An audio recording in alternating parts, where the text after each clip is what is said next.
Welcome to Single Ever After. Join me as I journey through the jungle of dating in search of my true love. One of the things I didn't expect about being in a secure relationship is how quiet it can feel. Not boring, just calm. And if you're used to intensity, calm can feel unfamiliar at first. Sometimes it even feels suspicious, like you're waiting for something to go wrong, but nothing goes wrong. And that, it can take some getting used to. This episode is about honesty. Not dramatic honesty, not confrontation, just everyday honesty.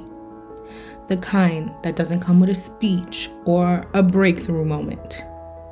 The kind that shows up in small conversations and small choices.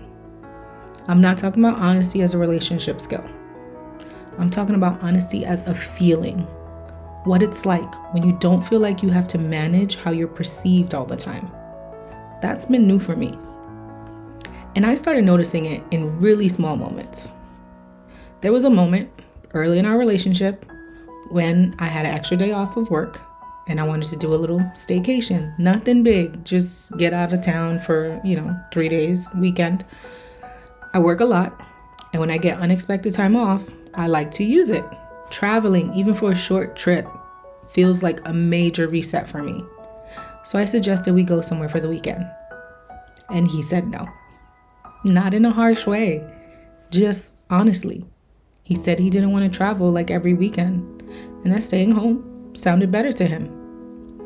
And I remember feeling that moment of tension that can happen when two people want different things. In the past, that kind of moment might have turned into a bigger conversation.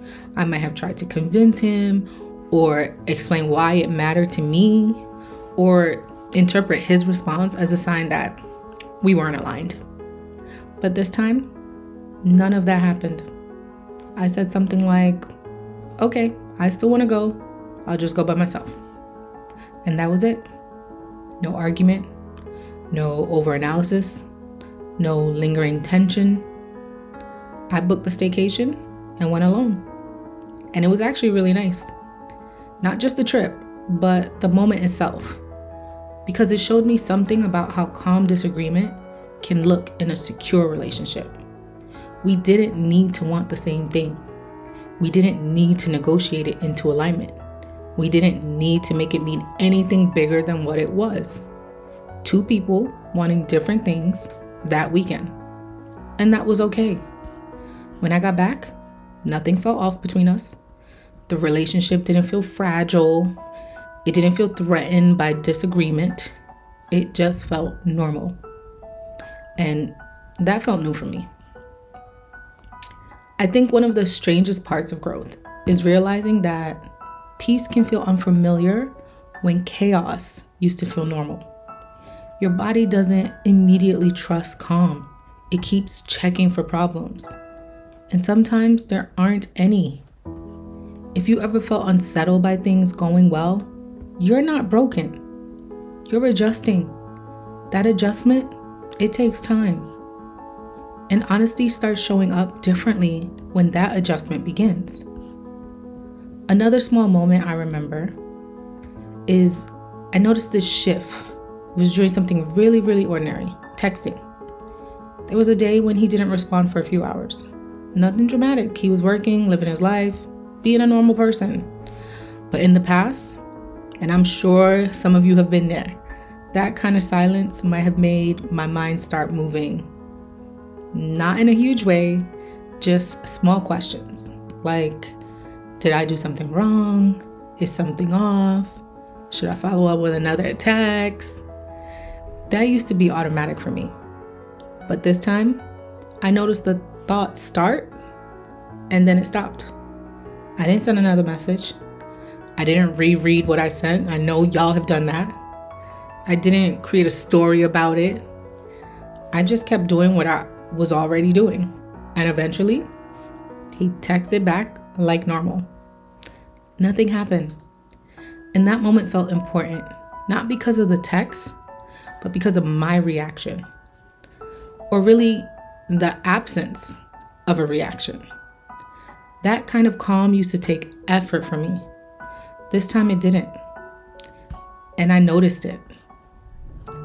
When I think about those two moments, the staycation conversation and the texting silence, neither of them were dramatic. There wasn't a big resolution.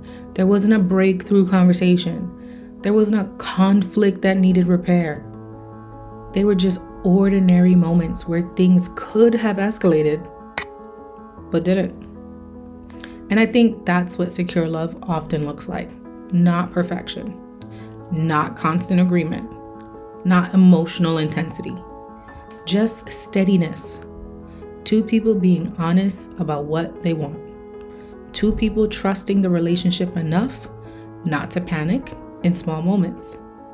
That kind of calm used to feel unfamiliar to me. Now it feels normal. If you ever notice yourself reacting less intensely to things that used to trigger you, that is growth. And sometimes that growth shows up inside a relationship that feels steady enough to hold it. Honesty is secure love. Insecure love isn't loud. It's steady. It's the absence of performance. It's the feeling that you don't have to manage the moment so carefully. And that kind of honesty feels quiet, but it feels real. If you ever felt relief in being understood without explaining everything, you know what I mean. Secure love isn't loud. It's honest. And honesty doesn't always sound like a big conversation. Sometimes it sounds like nothing at all. I'm really glad you're here. Talk to you next time.